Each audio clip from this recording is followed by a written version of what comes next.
Hey up YouTube! This week's video is about the American visa, and if you've had a criminal record or you have been arrested, which is a big problem. So with no further ado, let's carry on.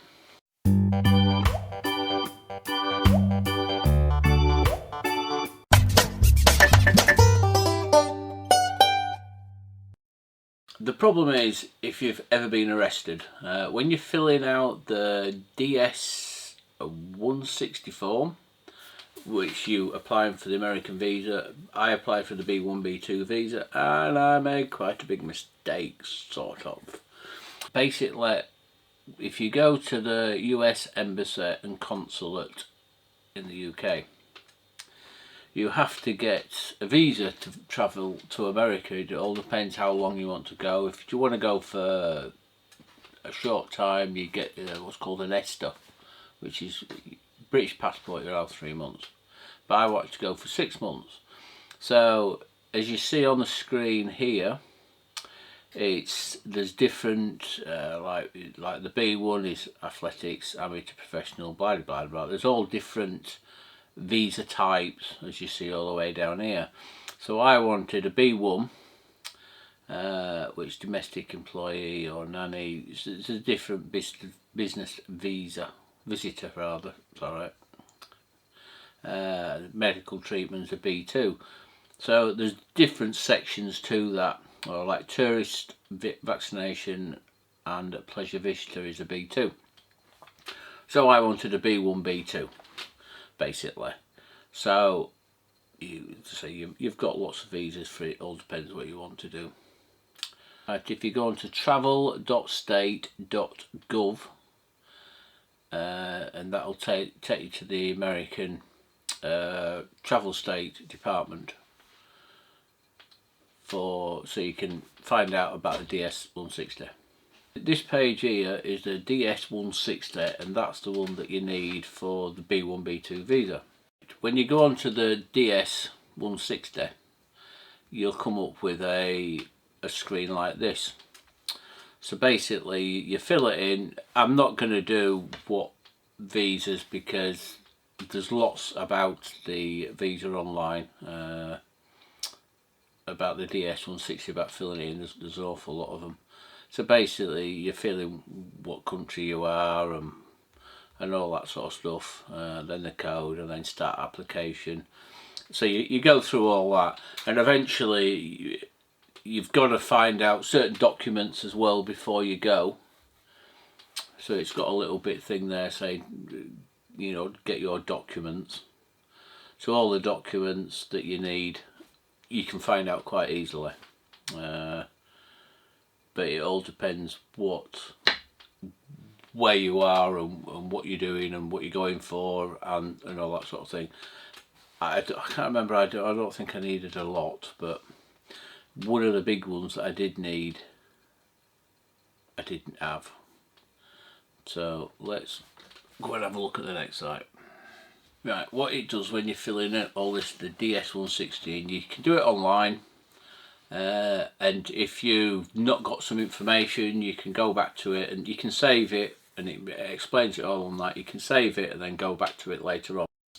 One thing that you will need when you're filling the DS-160 form in is your parents' maiden name, if you know it, and even the date of birth, which I didn't know. My own mum and dad, both my parents are deceased, but I didn't know my mum's date of birth or my dad's date of birth.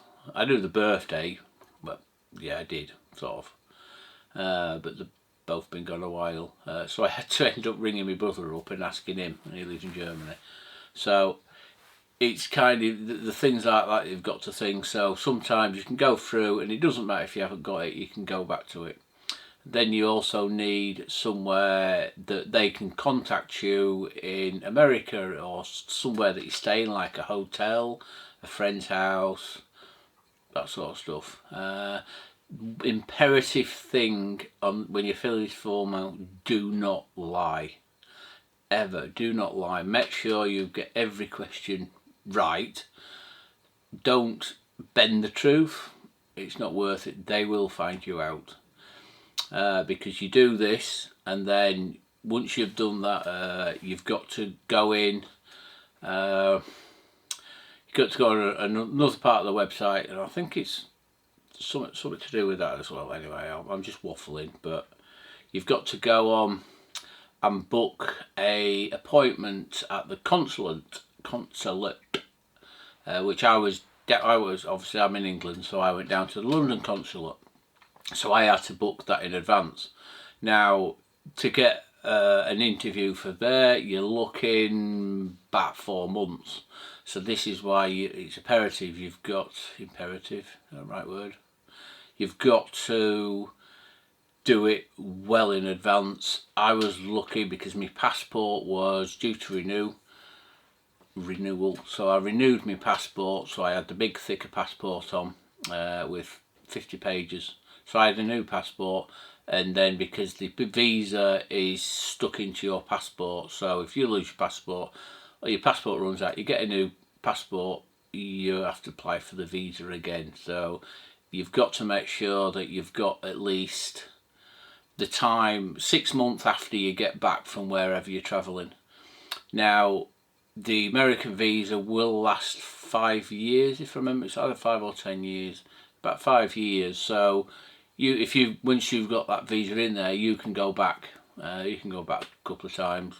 So if you come home, go back for another 6 months, then come home, whatever. But it's ideal if you just renew your passport, which is the best idea.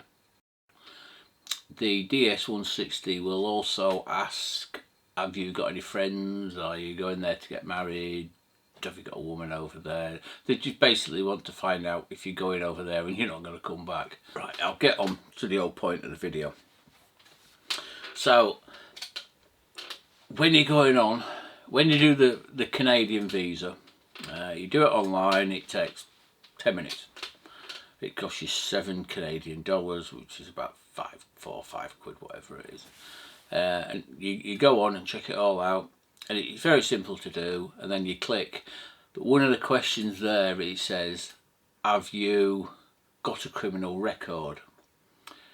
Now, the American visa is different because it's worded different. The American visa says, have you ever been arrested?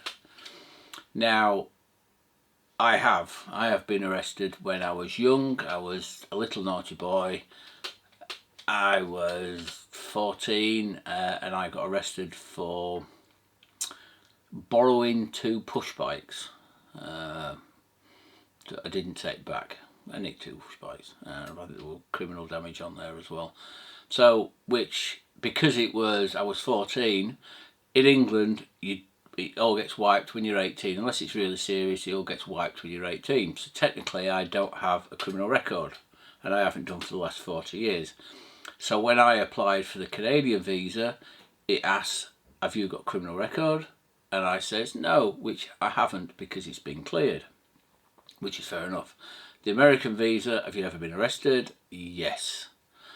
Then they want to know, what have you been arrested for? And there lies in the problem.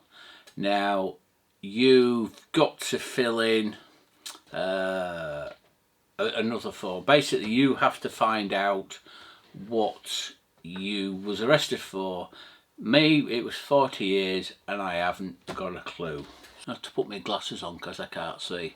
So you've got to go to a website called acropolice.uk. And the ACRO, it's a criminal database. It starts in Southampton, where I used to live, funny enough. And it's a criminal database, and all the crimes go to this central base. So basically, you have to go to them. I think it was about. There's 2 ways. There's 2 ways of doing it. You can go to them or ring them. Oh yeah, make sure I'm recording. But you email them. I'll ring them up or whatever, and then it's all online. You can do it all online. You've got to upload some images of you and where you've lived and answer a load of questions like that. Easy enough. obviously you don't lie, but so you do that, and then they send you back like an A4 sheet of your convictions that you had when you was younger. Now, I did this and I paid 98 quid so I could get it, you know, fairly quick. It's a proper certificate, and you've got to take that with you when you go to the visa down London for the visa application, you know, for the interview. So I did that, got this back, and it come back. I was expected to come back for what I did, so I can fill. There's another form that you have to fill in when you fill in when you read through the information from the DS160. It says you've got to fill this other form in as well. So I didn't know what I actually did. So I was hoping this ACRO form would tell me exactly what I did. When it was come back, surprise, surprise, it didn't. All it says was basically nothing on it. It says you had a criminal record in the past, but nothing's on record. The ACRO, Criminal Records Office. So if it comes back with no trace, it means you do not have any convictions, cautions, final warning or reprimands. No live trace means you have a criminal record, however this information does not appear on the certificate because it has been stepped down. That being, if it's turn them off, because if you're over 18 it's finished and done with by then. So that's from there. I think, right, fair enough then. So when I filled the other form in, it actually says fill this form in, tell us what happened, you know, what happened, this, that and other. So I did that, and I thought, well, I put down what I thought happened then. You can't fill it in by hand, so you've got to type it in. Now, the problem is I didn't know what I had.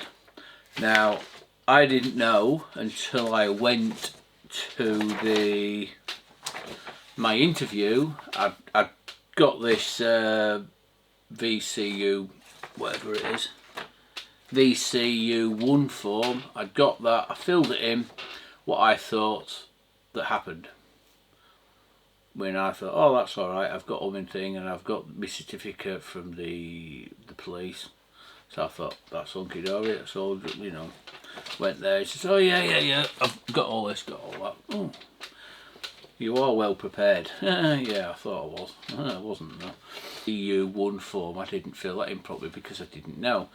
Now, she actually gave me this form here, and basically what I should have done, which I didn't know, and therein lies the point of this video.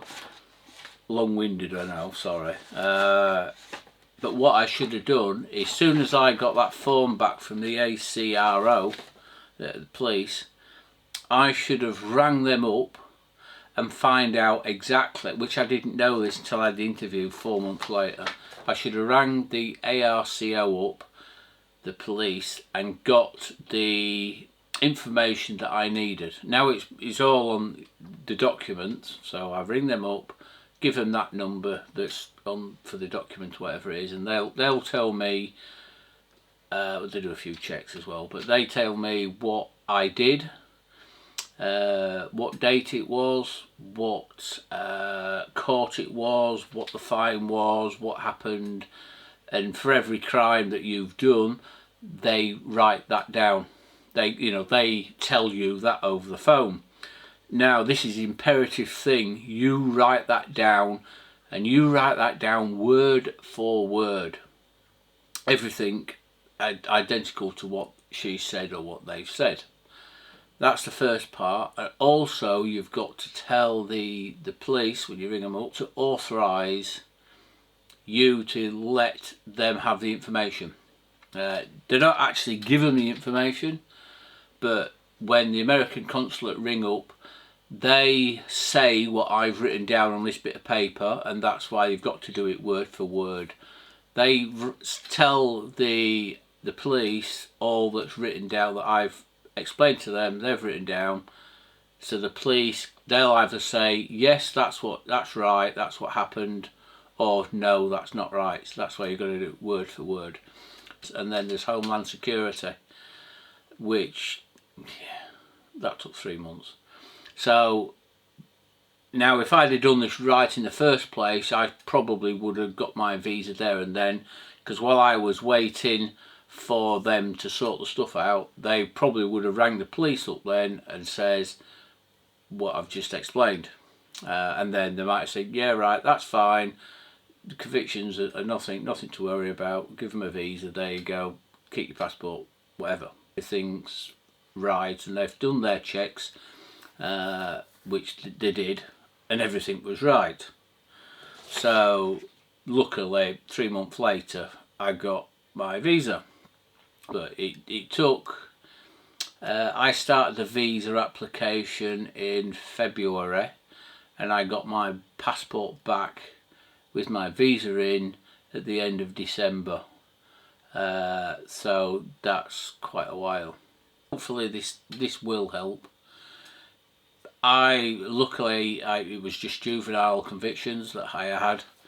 I think there was a criminal damage and a couple of pushbacks, but it was all under 18, and you wouldn't think that something happened 40 years ago would have a bearing and a cock up for the American visa now, when I haven't had anything. Well, I haven't been caught, I shouldn't say that, but I haven't had anything since, barring a speeding fine or something or other. So really that shouldn't have an effect, but it does. You're going into America, so it's their country, it's their rules. So hopefully this video helps. Right, hopefully you've enjoyed that. Probably not, but me waffling on again. But if somebody it does help, if it does help somebody that had a juvenile criminal record, if it helps them out, because I didn't understand it properly, so it was my fault. But if you might make the same mistake, but hopefully this video will help you not make a mistake, and it might save a few months. So okay. So please like, subscribe and share, and the next video will be, what will the next video be? Probably a bit on prep, not a lot to do. And I think I have found a abandoned farmhouse that's local to me, so well, it's like a manor house, farmhouse thing, so I might go and have a nosy at that yet. I'll have to do my first aid training, so I'm going to have to do that online now, and then Monday, Tuesday I've got first aid course. So okay, hope you enjoy that. Catch you later. Bye.